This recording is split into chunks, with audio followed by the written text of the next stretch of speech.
December 21st, 1944, near Bastogne. Snow settles across the Ardennes in slow, measured flakes. It hides shape and distance, turning forest, road, and steel into one surface of quiet white. The air freezes breath on contact. Ice coats every exposed surface. Nothing moves. Private Daniel Harlow stands inside his M3 half-track, boots locked against the metal floor. His hands remain inside crude winter gloves, stiff leather creaking as he adjusts his grip.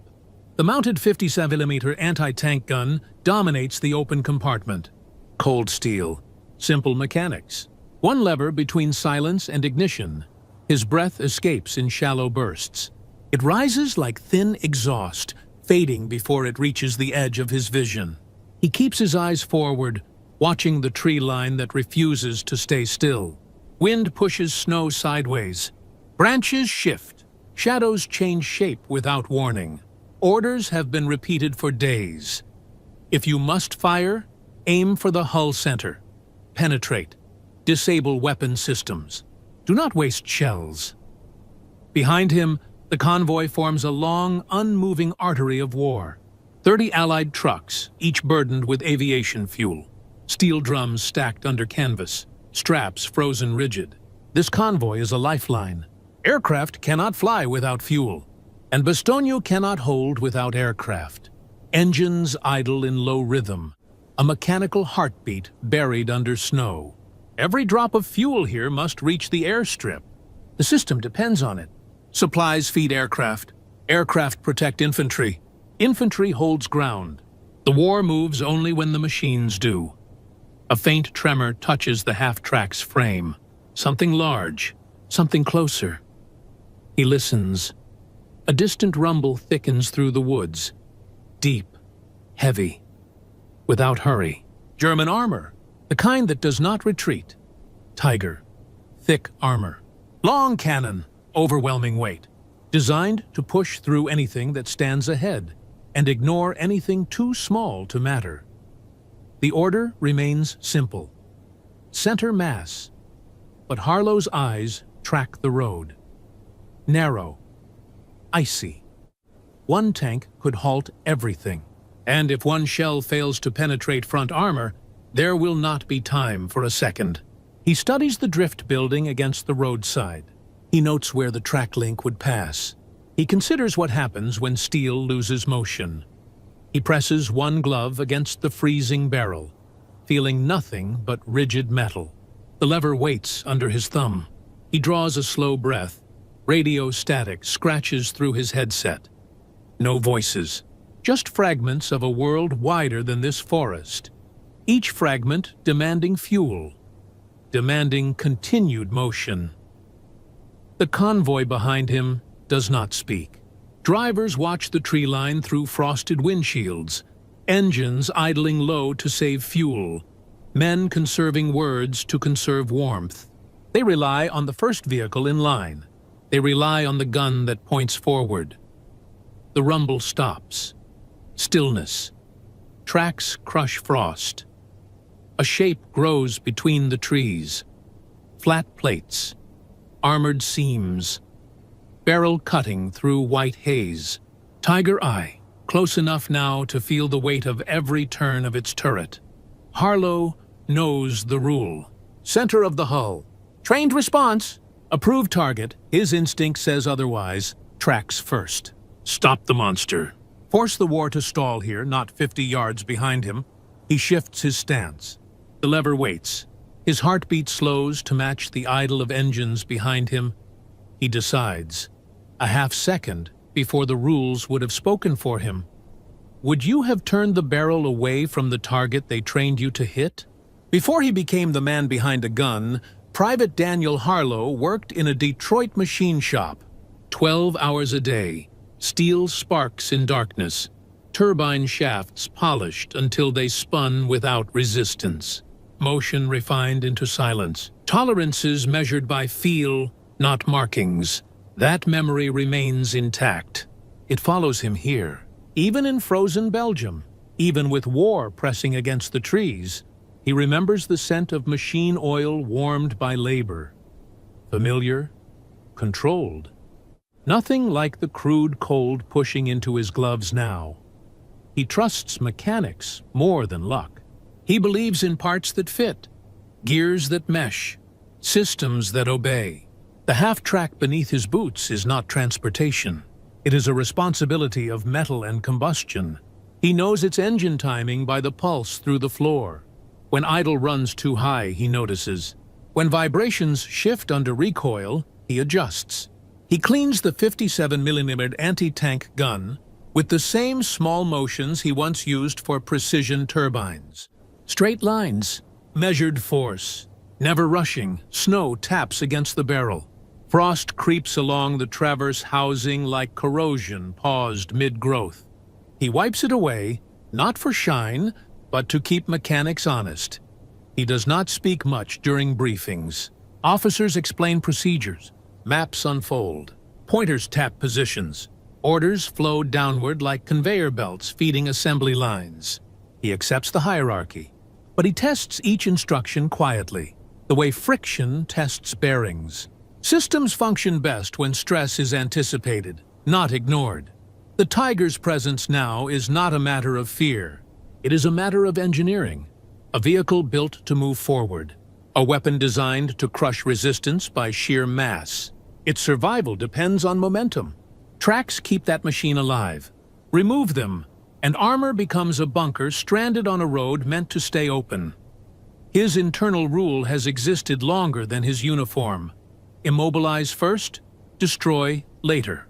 It came from years of watching machinery fail where pressure concentrated. One weak point, one flaw exploited, and everything stops. But this rule was not taught by the Army. Military doctrine demands shells aimed center mass, the quickest path to kill. He knows why. The war machine is large. Decisions are standardized. Ammunition is counted. Lives are accounted. System over instinct. Yet instinct is built from knowledge. And knowledge demands action before theory erases opportunity. He presses his glove against the gun's mechanism. Snow melts into moisture beneath his palm. The lever waits. The half-track's engine murmurs behind him, a reminder of the convoy depending on this one choice. 30 trucks full of fuel. 30 engines that must not burn here. Aviation fuel meant for the sky, for the planes defending Bastogne, for the soldiers waiting inside that tightening ring. He adjusts the weapon's elevation by a fraction. The barrel lowers. Hull center no longer centered. Tracks. Cold breath escapes into the stillness. For a moment, war reduces to mechanics. Steel against steel. System against system. He senses the Tiger's weight pressing forward. Each rotation of the sprocket a countdown. If he listens too long to orders, he will hear the sound of those fuel drums igniting behind him. He sets his rule above theirs. Quietly. Would you trust the precision in your hands over the book they handed you? Along this narrow Ardennes road, 30 trucks form a quiet artery. Engines idle in low rhythm, exhaust drifting into cold air before vanishing.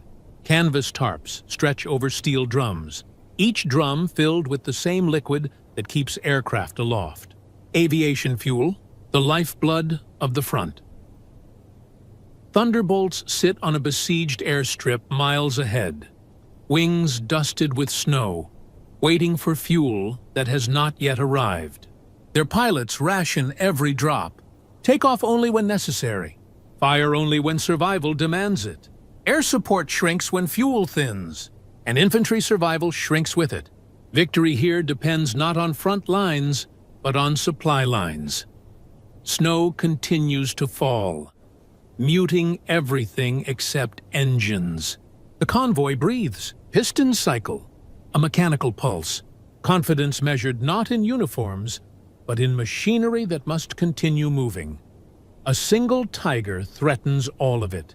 One shell into the wrong drum, and fire will run under those trucks like a fuse searching for oxygen. The chain reaction would light the forest. The road. The bodies still inside vehicles that have no armor to stop heat. Harlow sees these numbers clearly. He understands how quickly fuel becomes weapon.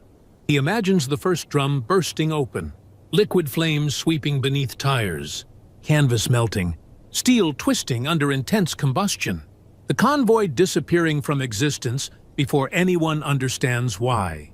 He also knows what a 57mm round does against Tiger frontal armor.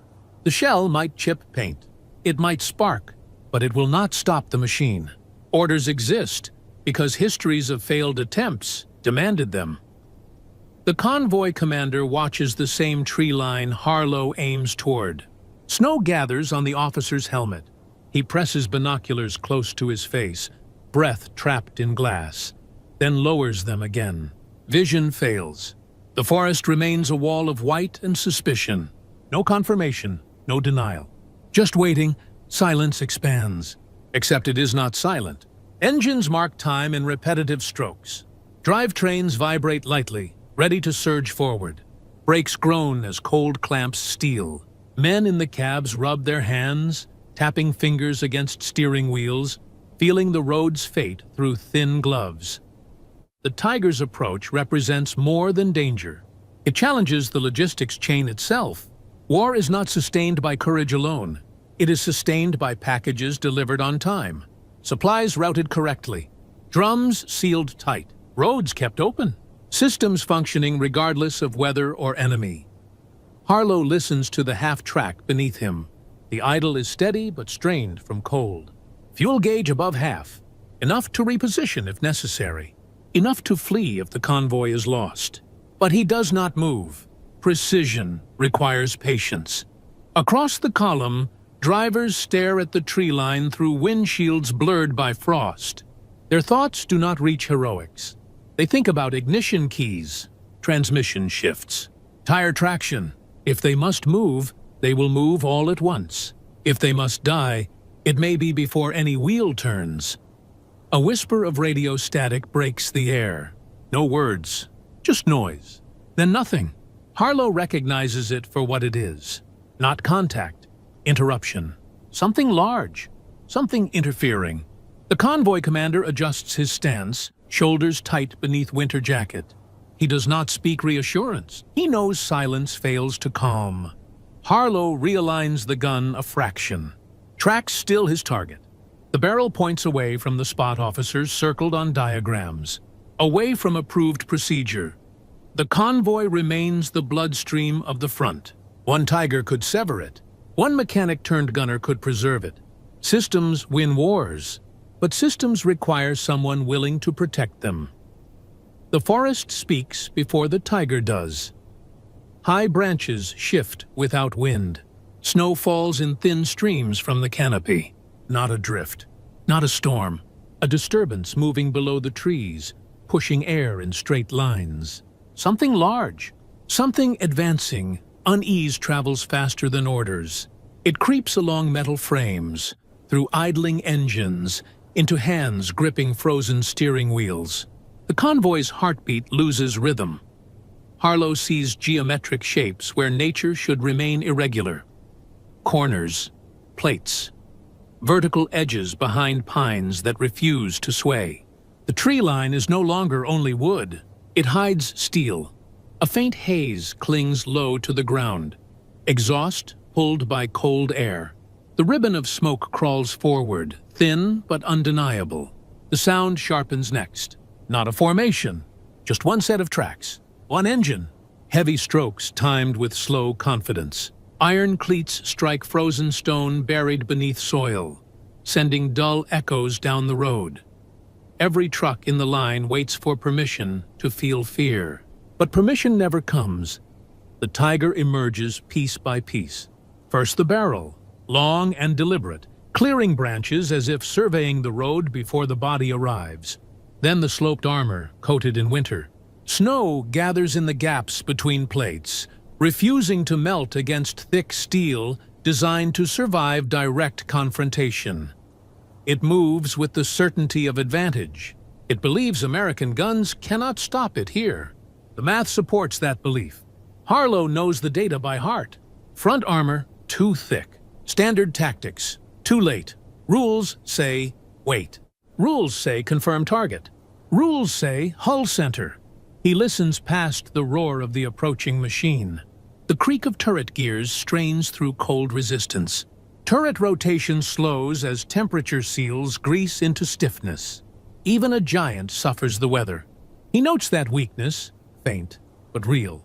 Tracks crush ice and dig deeper into snow-packed ruts.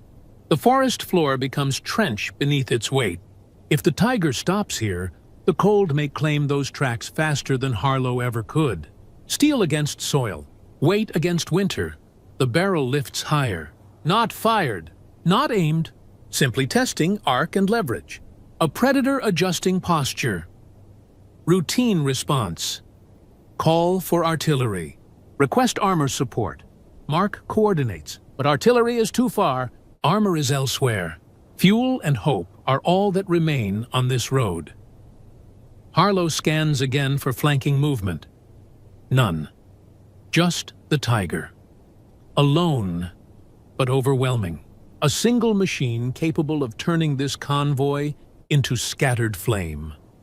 The convoy commander holds a radio handset tight against his ear, listening to static instead of guidance.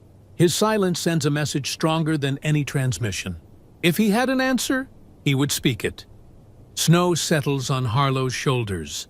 He exhales once, slowly. Inside the half-track, the loader watches him with quiet uncertainty. Harlow's hands stay steady. His thoughts stay mechanical. Tracks first. Always tracks. The turret on the Tiger pauses mid-turn. A slight hesitation. Ice gaining influence over machinery. Every massive system relies on smaller parts. Failure begins small. A clatter of metal behind Harlow. One of the truck drivers shifts in his seat, eyes wide through a frosted windshield. A silent question passes through the convoy. Is this moment authorized? The rules remain unchanged, but the forest, the fuel, and the facts disagree. Harlow tightens his grip on the firing lever. He can feel the weight of every truck behind him, every drum, every aircraft still grounded miles away. Sometimes survival waits for one person to disobey efficiently. Would you hold fire until permission arrives, or act before the road disappears? Harlow repeats the checklist inside his head, each instruction a barrier built to prevent mistakes. Wait until the Tiger clears the tree line. Aim center mass. Fire once. Confirm penetration. Fire again. Withdraw if ineffective. Procedures assume the world cooperates. Machines rarely do. He watches as the Tiger angles slightly left, lining its cannon toward the lead fuel truck. Optics flash once in morning gray, glass catching light with clinical accuracy. That moment reveals intent, not random patrol. A target selected.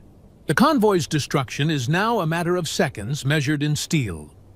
Harlow shifts his stance, barely moving. The ground transmits vibration through his boots. Tracks compress deeper into frozen soil. Weight distribution changes. More mass forward. Shock absorbers under strain as incline rises a few degrees. Mud hardened around sprockets creates friction points the Tiger cannot ignore. He sees the machine, and machines obey constraints, no matter how thick their armor. His sergeant crouches low near the hull. A breath escapes before words. Hold. The single command stops everything. Harlow's throat tightens, not from fear. From delay, snow continues to fall. Small particles cling to the barrel of his gun. Frost grows along edges of the mechanism.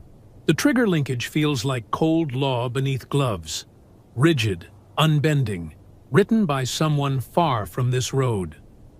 The Tiger's engine revs once, deeper. A mechanical growl that announces intent without hesitation. Harlow imagines fire running under trucks, canvas disintegrating, aluminum drums rupturing, aviation fuel becoming storm, drivers trapped inside cabs built for transport, not protection. Machines meant to push the war forward, becoming the spark that burns it backward. His instinct repeats quietly, mechanically, like a gear finding its tooth. Stop the tracks. Stop the threat. The sergeant whispers again, softer than the wind. Hold. That word now feels like a barrier against physics. Harlow exhales slowly. He notes every variable. Barrel alignment, distance, wind negligible at this range, shell type, armor piercing, small hope against frontal plate. But track links remain exposed, iron teeth gripping earth, equal parts strength and vulnerability. The Tiger continues forward with slow certainty. Its turret adjusts a fraction. Cold metal resists rotation, bearings stiffened by ice. The weapon's arc drags through winter, not fluid anymore. Expensive engineering in conflict with natural condition. A misfire would reveal their position. A ricochet could invite immediate retaliation. Either outcome places fuel at risk. If he fires and fails, he disobeys orders, and men may die anyway. If he waits and fails, he obeys, and men will die understanding too late that procedure lost the race to physics. He tightens his grip. Gloves crackle. Heartbeat aligns with the idle of the half-track. Mechanics decide fate more often than metals do. Supply lines judge performance without applause. Systems survive when someone chooses action before collapse.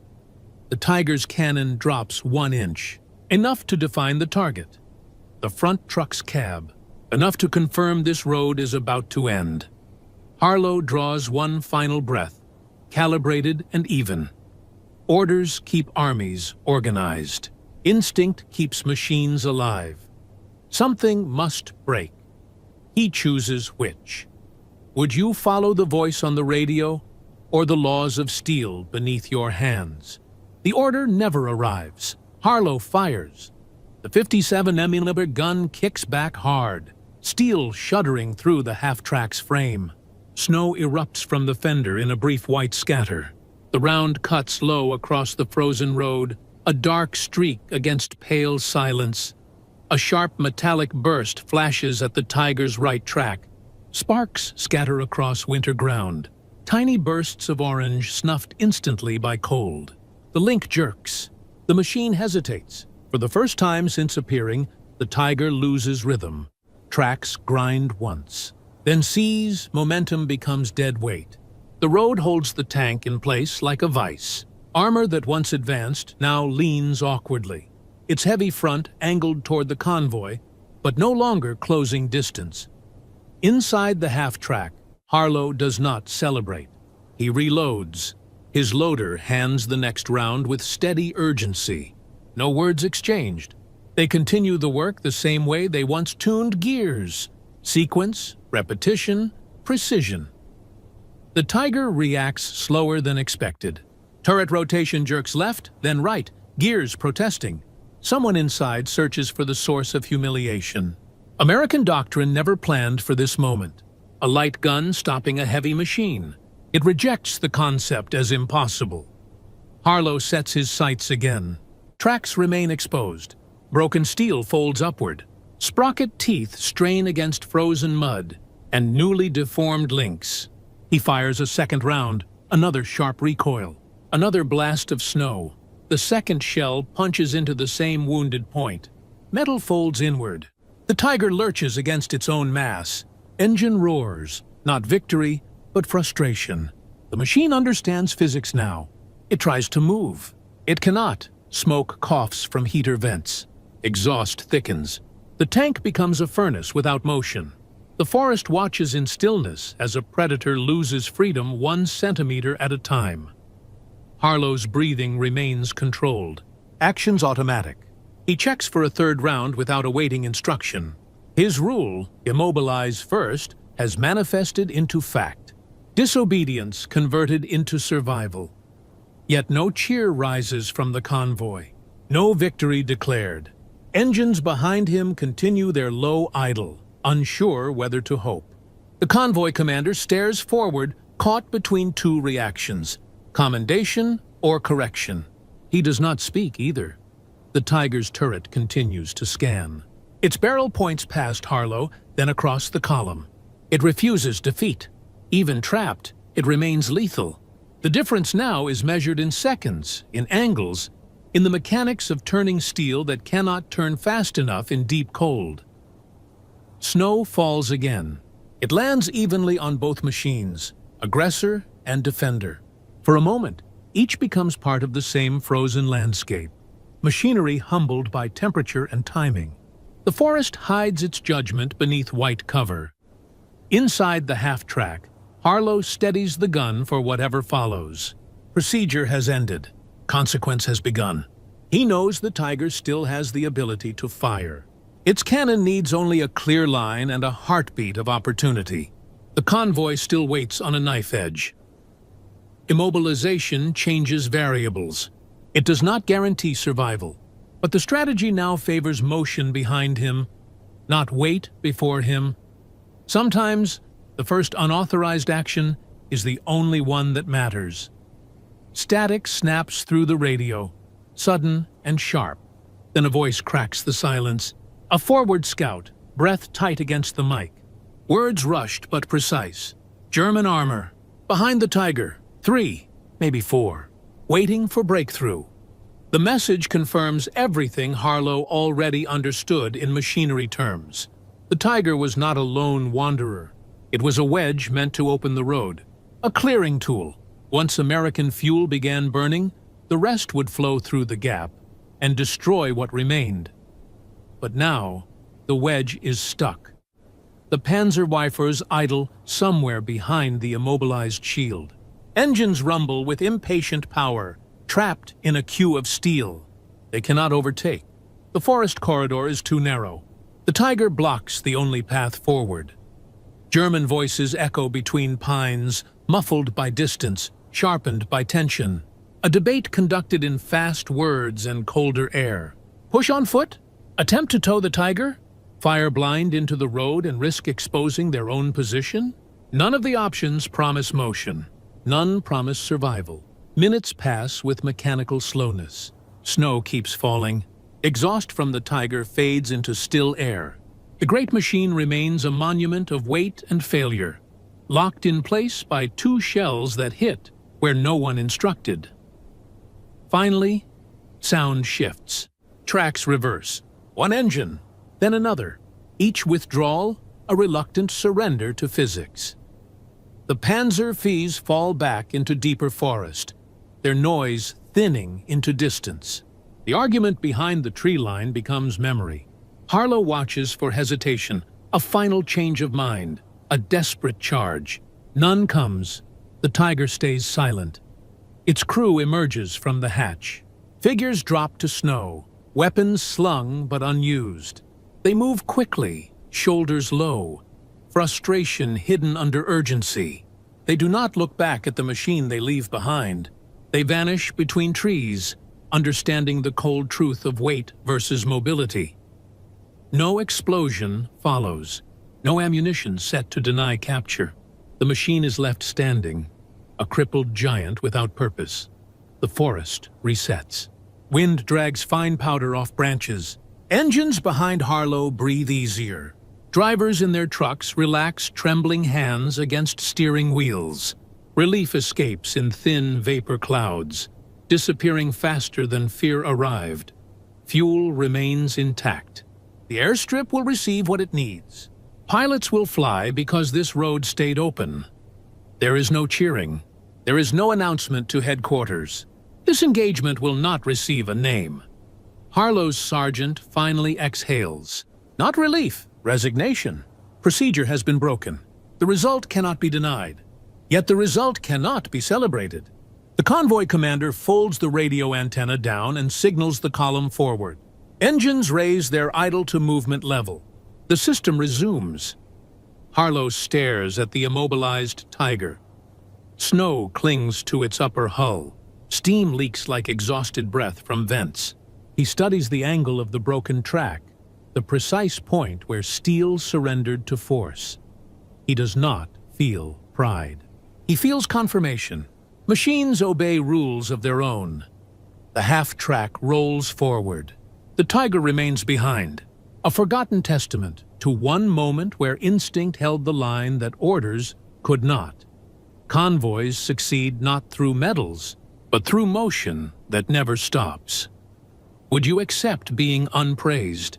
If the system survives because you refuse to wait, by dusk, the convoy reaches a flat field cut from frozen farmland. The war continues elsewhere, but here, the engines finally stop. Exhaust settles. Metal cools. Snow mixes with thawed mud, clinging heavy to boots. A field debrief begins without ceremony. The commanding officer stands with hands behind his back. His expression belongs to a man who must translate chaos into forms and signatures. One line per event, one line per mistake. He looks at Harlow once, then returns his focus to the vehicles as though cause and effect should reveal themselves through steel rather than men. Harlow waits in silence, gloves removed, hands red from cold and recoil. On paper, the list is simple. Disobedience, unauthorized fire, ammunition spent without command. In practice, the convoy remains alive, fuel intact, mission unchanged. The officer steps toward the half-track, boots pressing ice into soil. He examines the breech of the 57mm gun, gloved fingers tracing scorch marks where shells left urgency behind. He does not ask why Harlow fired. He does not ask how. He already knows both answers conflict with established procedure. The officer closes the breech carefully. The sound clicks into the still evening like a line drawn under a sentence that will never be spoken aloud. He checks the recoil assembly, but says nothing about the Tiger now stranded miles behind them. No praise, no reprimand, just a silent accounting of a result achieved through a method not authorized. The day enters record with no annotation of why success occurred. A field log will show only numbers, trucks delivered, personnel present, ammunition remaining, no losses. The missing entry, the one that tells how this road stayed open, remains inside the minds of those who watched and those who acted. Harlow receives a single nod, not a reward, not forgiveness, just confirmation that the system recognizes function even if it cannot reward deviation. The convoy commander looks away before the moment becomes acknowledgement. The debrief ends. Men disperse to vehicles for routine checks. Destiny returns to simple tasks. Cleaning rifles, covering engines, adjusting straps over fuel drums. Duty shrinks back into maintenance. The war machine breathes through continued logistics, not celebration. Harlow climbs into his half-track. He removes frozen mud from the recoil guides using a cloth worn thin. Grease smudges darken his fingertips. The metal responds smoothly under his attention, as if nothing earlier had challenged its design. He wipes the barrel clean. He checks the linkage twice. No words needed. Tomorrow, the Tiger he stopped will be stripped by mechanics who never saw it move. They will count the broken links, inspect bent metal, calculate what force was required to hold a giant still. They will learn from the failure without knowing who caused it. Systems will improve. Convoys will keep moving. No medals required. The officer returns to his papers. Harlow returns to his maintenance. The war returns to the system that wins it. Supplies delivered on time. Night tightens around the field. Men grow quiet beside their machines. Silence reclaims authority. In logistics, victory is measured in motion that never stops. Would you accept a silent nod as the only record of a choice that kept the war alive? History records what happens, not what almost happened. Convoys arrive as scheduled. Fuel offloads to drums, then wings. Thunderbolts lift into gray sky again, engines fed by motion that never halted. Infantry holds their perimeter. Pilots trust ground crews who trust supply lines that stretch further than any one firefight. No paperwork traces the threat that vanished in the forest. No official credit travels with the column. Maps expand cleanly, showing progress without hint of where collapse nearly began. The war machine continues forward, unaware of the adjustment made by one enlisted mechanic with cold hands and sharper judgment. Harlow lies in his bunk that night.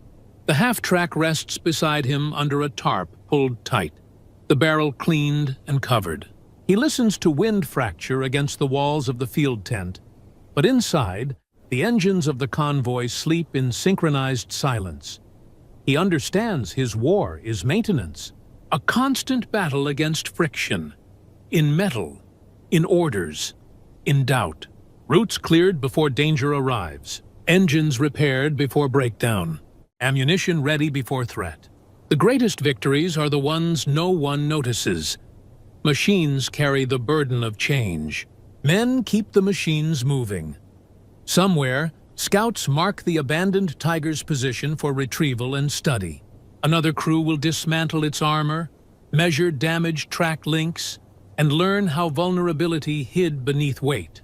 They won't mention the gunner who saw exposed mechanics instead of invincible steel. Snow continues to fall over the impact site. The forest buries the evidence of logic applied under fire. Daylight will find only tracks, prints, and a frozen machine humbled by cold and calculation. The Tiger's failure becomes archived metal, not a memory.